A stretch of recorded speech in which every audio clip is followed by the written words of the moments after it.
Hi, welcome to Mike's Mets Podcast. I'm your host, Mike Pashota. Happy Friday to you.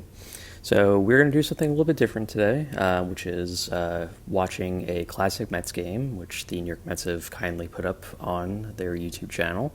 So, you can check that out. I'm going to put the link in the description of this video. But they have put up, 19 videos of classic Mets games and some classic Met situations. Basically, there's like a few smaller clips, but they actually have like full Met games. And tomorrow's June 1st. I thought I would check out and see what games are coming up. And coincidentally, as it turns out, there's one game I want to get to later in the month of June, but tomorrow is actually the 12th anniversary of Johan Santana's no-hitter, which is I was shocked. It's been 12 years actually, but yeah, 2012 June 1st, he threw the first no-hitter in Mets history. It is still technically the only Met no-hitter where a bullpen was not involved. And truthfully, bullpen would probably be like to be involved, as I recall. I have not seen this game since when it happened. I was watching it live when it started. I remember talking to my brother and my dad and saying like, "Hey, like Santana has like a no hitter going late in this game," and it was crazy. It was amazing to watch, and so I like. Watching it live was amazing. I'm watching it live again, I guess, now. So I'm excited to see this. And I don't remember any of the Mets roster, so this is going to be kind of like a way back into it. I was just having a discussion with my brother about this where I have zero memory of the Mets rosters from 2010 and 2012 other than the Santana no-hitter, and what a coincidence that it happens tomorrow will be the 12th year anniversary. So we're going to check this out. You're going to be seeing a cut down version of this so that I'm not violating any kind of copyright here. So I'm not going to show any of this screen here, so that you're relying purely on my reactions, and I'm going to give you a little bit of a play-by-play. So you're not going to have to sit through a full 3-hour game in this case. So you're welcome. I'm the only one going to be doing that, but we're going to see the Mets broadcasts. We're going to see Gary, Keith, and Ron doing their whole thing. I'm excited to watch it again. Let's check it out. Oh my God! So they were facing the Cardinals. I forgot Beltran was on this team. That's crazy. I had no memory of that. That Beltran was on the 2012 St. Louis Cardinals. They had Matt Holliday, Alan Craig. This was the reigning champion, World Series champions, and that's cool to see. There's Santana. Oh man, I miss Santana. I really do. I miss him. 10 starts, he had a 2-2 record, 2.75 ERA at this point. So this was his comeback, as I recall. Like he had obviously been dealing with injuries since the previous like 3 seasons basically. They hadn't seen him a lot, and this was kind of his comeback. Okay, so Mets defense, Josh Tully behind the play, Ike Davis and Daniel Murphy. Oh boy, Quintanilla. Oh God, who is that? David Wright, of course. Mike Baxter. I remember, big part of this. Kirk Neuenhuis in center field and Lucas doing it in right field. Oh my God, what were they thinking? I guess they had Ike Davis. I guess that's why. It's funny watching this with. They don't know it's going to happen. I know, we know, like he's going to throw a no hitter, but they have no idea. This is so funny. Like they're just like talking about Josh Tully wearing the hockey style catching mask and being like, "Oh, that's interesting." They don't know like how that's going to come into play. It doesn't really, but still, I mean, it's funny how it is. First pitch ball. This is the first of the 199 pitches that he threw in this game. Oh boy, good pitch. Only for an 89. This one. That was a changeup. Here's Beltran. He's looking sharp. He might go all the way. And the Mets had the Gary Kidd patch. This was the season that they were honoring him with the patch on the jersey sleeve that Kidd ate on it. So this was it must have been right after Gary Carter died. I can never remember when Carter passed away, but R.I.P. to Gary Carter. Recall blooper. Neuenhuis gets it one way. 20. Beltran getting the standing 0-0. Interesting point. So, wow, Beltran was leading NL in home runs in 2012. That's crazy. 15 home runs, leading the National League in home runs. That's crazy. And Beltran still had a lot left in the tank at this point. Like he retired It was after the Astros World Series debacle in 2017. So he was around for another 5 years, but he was still like in his prime. It was like the latter stage of his prime. But it's funny.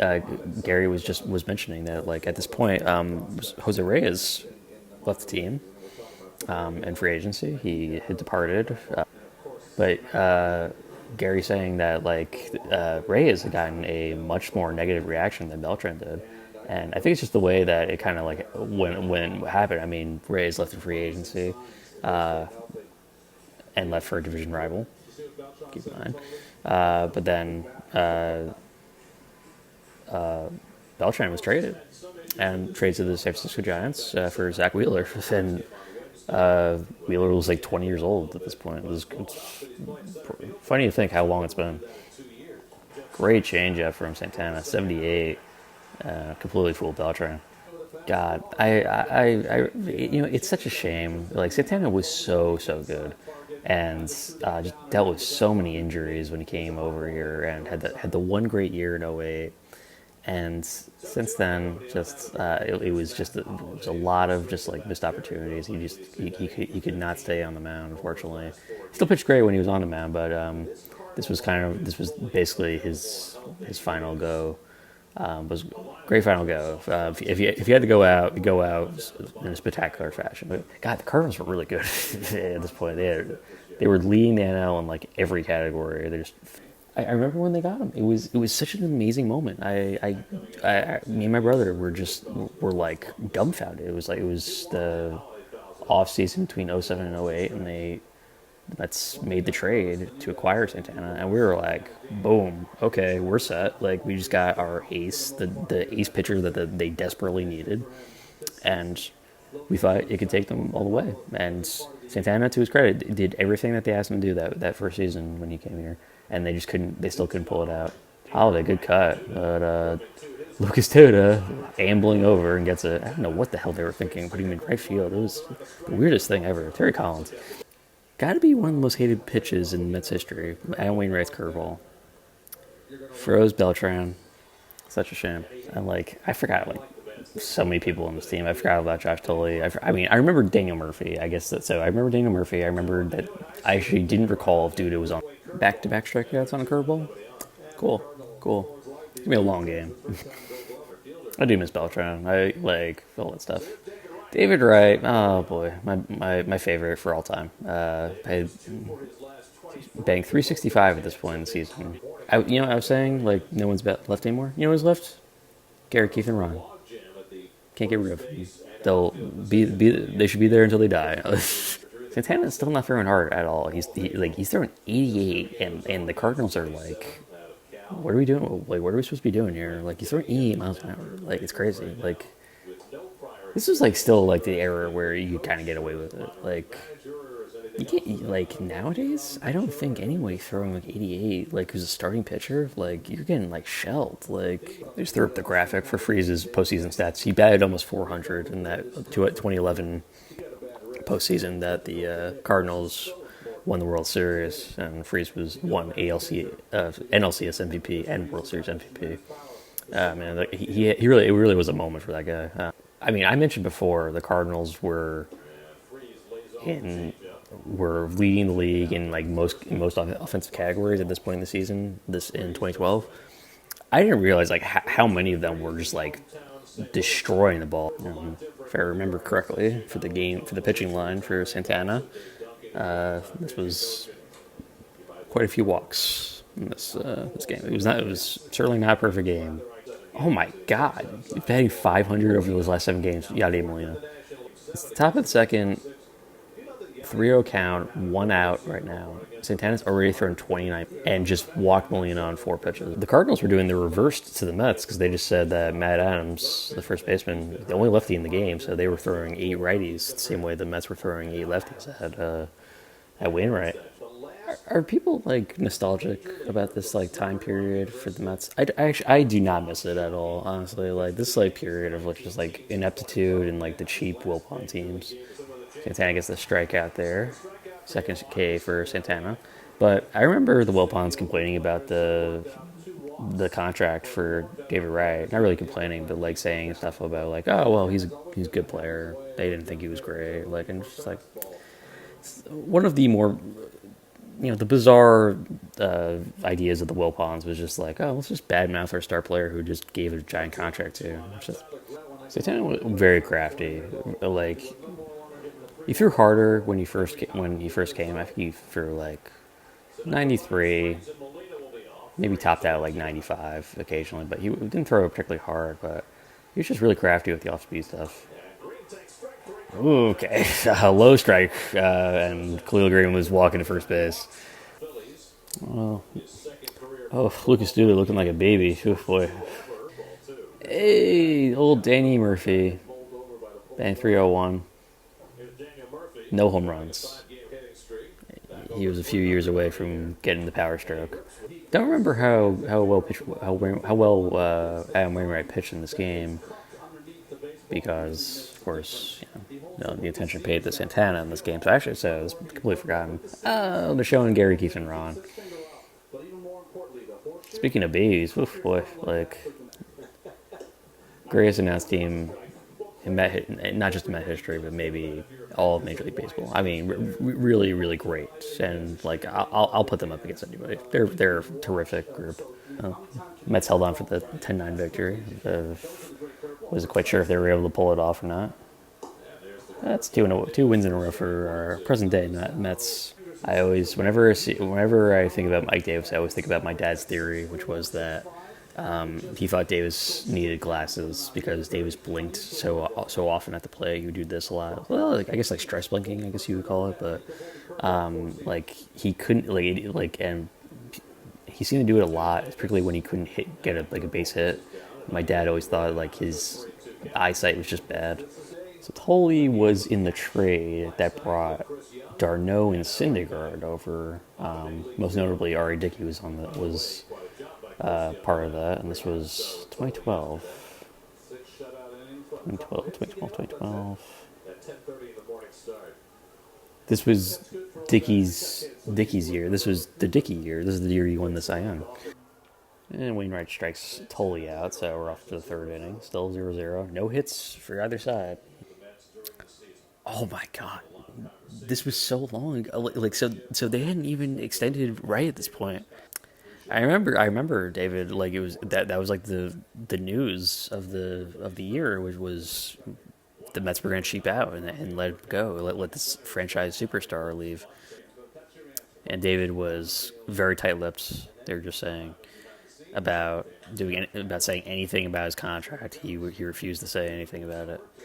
Thinking about it, like when the Mets are in the middle of the situation with Alonso, where they can't come to an agreement with Alonso about sticking around. Everyone's throwing Alonso with the trade talk, rumors, and stuff like that. And it's just it's funny how like history kind of repeats itself. Wainwright, very economical. We're in the bottom of the third. He hasn't even thrown 30 pitches yet. He's at 28. I do not know how well Wainwright pitched in this game. It's interesting to kind of see. Yeah, no. So 1-2-3 inning, and Mets have absolutely nothing going. Like this is like thus far no hits on either side. We know the Cardinals aren't going to get any base hits, but man, this is bad. And this was always the debate about like Santana and like leaving him in this game. I mean, that he had a no-hitter going, and that Collins did this a lot, like where Collins was just like very respectful about like the Mets starting pitcher if they were in the middle of trying to accomplish something. He would leave them in, and most notably, the two times he did it really burned him. I mean, this was Santana's last start basically for the Mets, and then the other one would be leaving Matt Harvey in the game. Was it game one or game two of the World Series where Harvey had a complete game shutout going and he left him in the game. Harvey blew it, and that was that. And Santana gets the pop up, and we're through four. Throwing a lot of pitches. And Kevin Burkhardt was still the man in the stands. No Steve Jobs. Oh.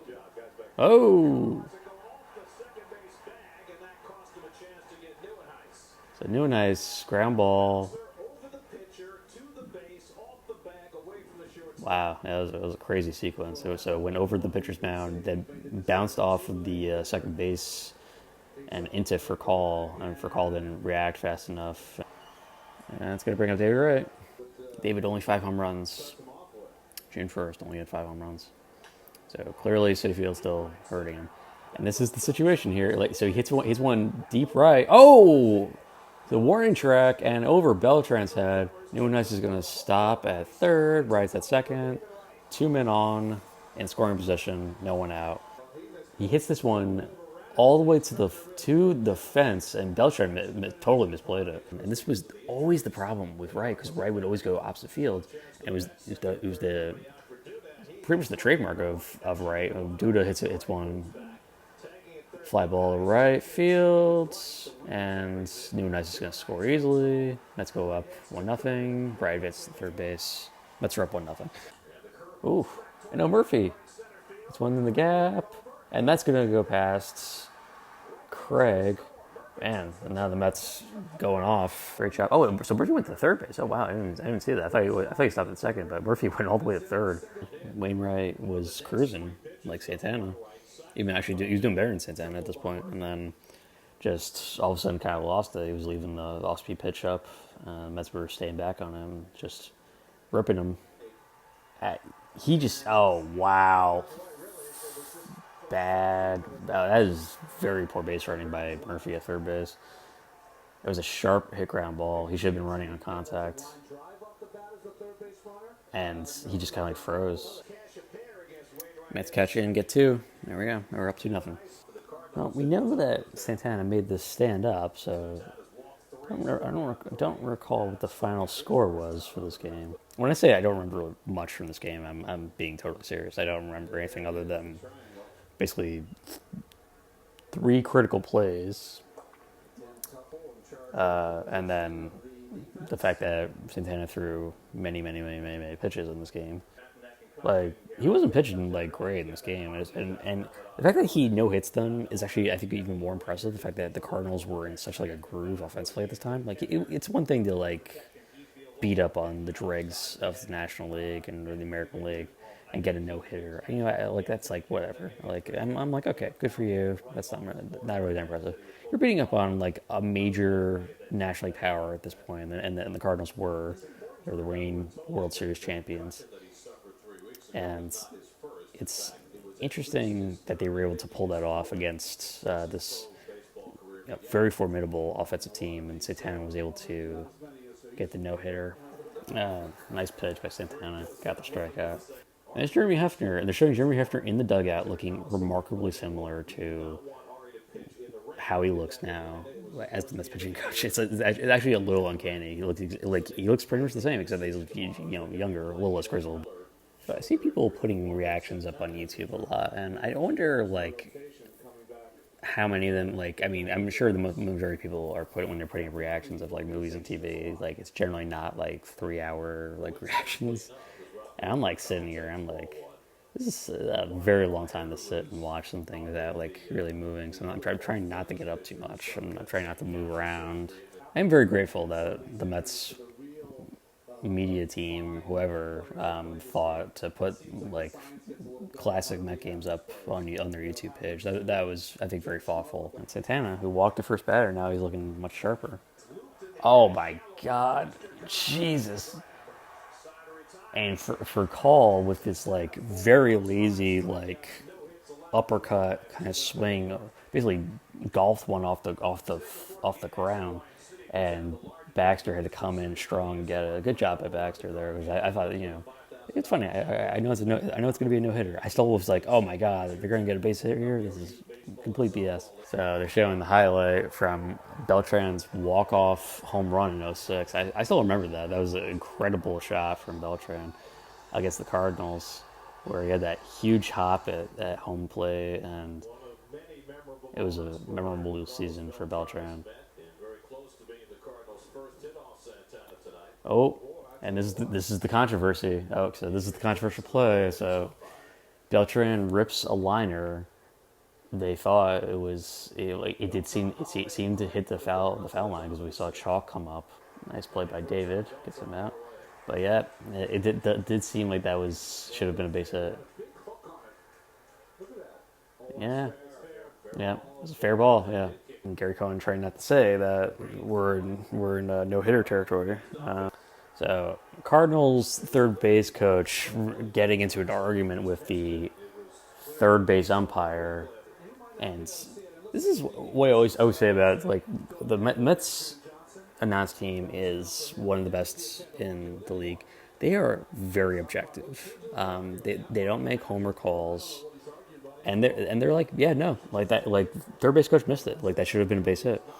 Jeez, very clearly fair ball. So bad missed call. Santana a lot of pitches. So Santana just threw his 86th pitch, and he's not even through his sixth inning. I mean, like, but like if this was like nowadays or even like 5 years ago, like they probably would have been like, all right, like you're gonna come out of this game. Unfortunately, we can't leave you in. Like you've thrown too many pitches. And Cohen just said it for the first time that that Santana is not allowed to hit. And I wonder how many superstitious Met fans were like, why are you saying anything? Nice base hitting by Kirk Neuenhuis, fourth hit for the Mets. This was the 50th anniversary for the Mets. They were celebrating their 50th year in the league. So it's like 50 year anniversary stuff all over the ballpark. And Wright hadn't had like a great 2011 or 2010, but this was an important year for him to hit really well, and he did an outstanding job this season. And outside ball four, and now the Mets got 2 on, and Lucas Duda up, and Lucas Duda, he like really was a formidable power hitter for this team, and they we did love him. Like he was really good for this team from like the 20 from this year 2013. He was really good. 2014, he was I think he hit 30 home runs that year, maybe 29 or something, or close to it. But he had a great stretch where he was hitting a lot of home runs for this team. Then I'm getting tired. Watching this game, I'm like, oof, boy, this is a slow game.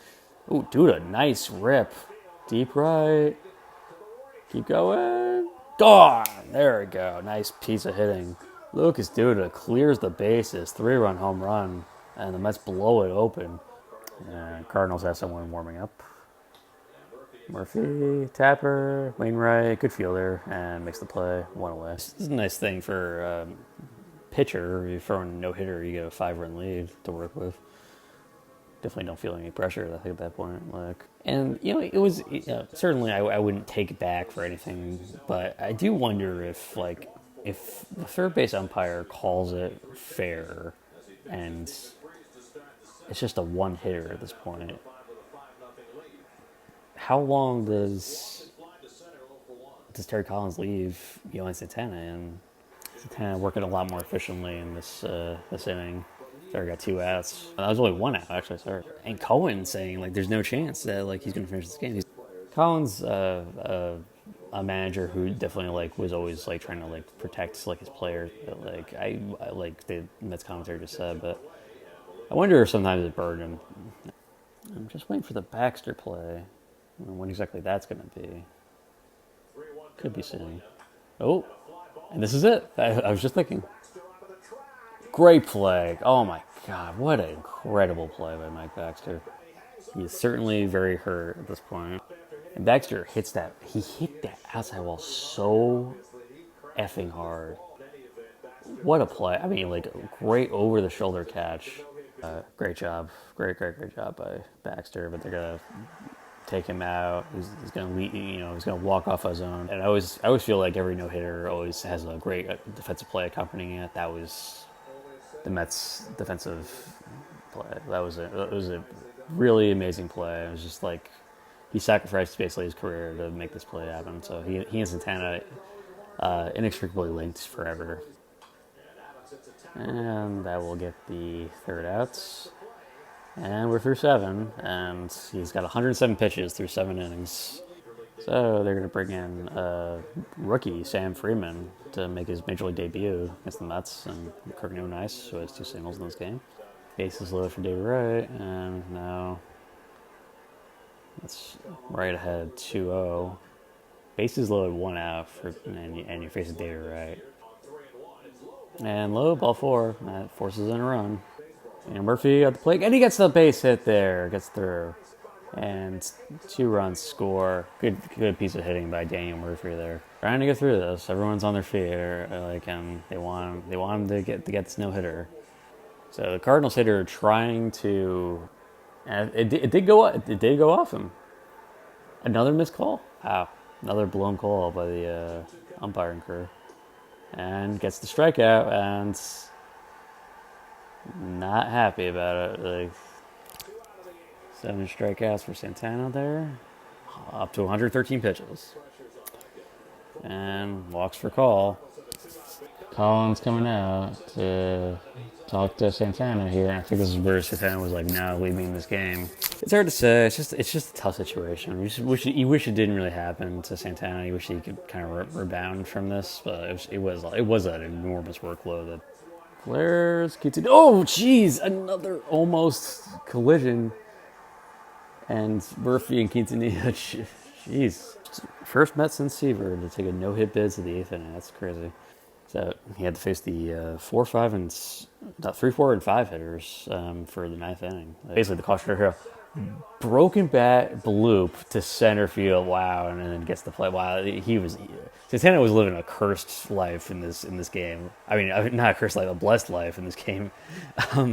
Jeez. That's like the type of flare that you think like immediately like, oh god, it's gonna fall in, but no, it stayed up in the air long enough that he was able to pull it down. Mets fans roaring, very excited. This was history. I mean, like it really was. People thought like, oh wow, like for an organization steeped in pitching like royalty as the Mets, they had such great pitchers. With Seaver, Gooden. Jeez, great change up there by Santana, man. Pitching his heart out. 127 pitches. Mets, they're showing the Mets in the dugout. The Mets are like throwing towels over their heads. They are so nervous for him. They just want him to get through this. Another bloop. Good God, man. Neuenhuis, great jump and gets the play. Jeez. Balls to center and left field. And you're like, both of those looked like they were going to bloop in.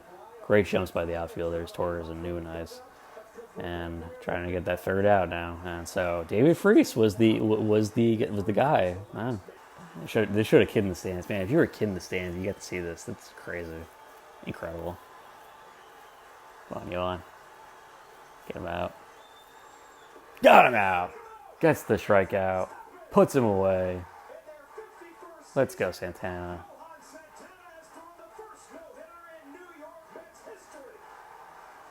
Such a great moment. Oh my God, Jesus Christ. So, oh man, I never knew that. So a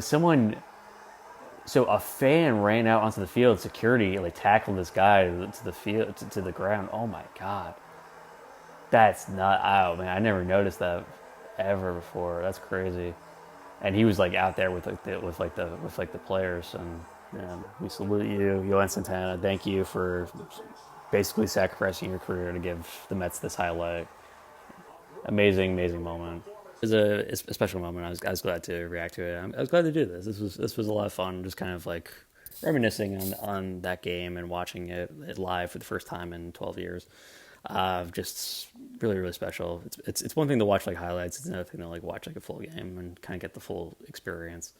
And without like commercials, it was just like a cool 2 hours or so. So. It was it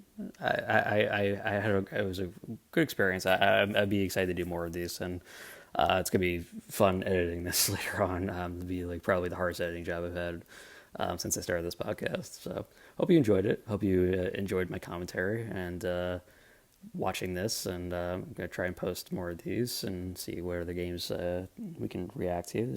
Like I teased before, there was another one that I want to watch. It's coming up later in June, so.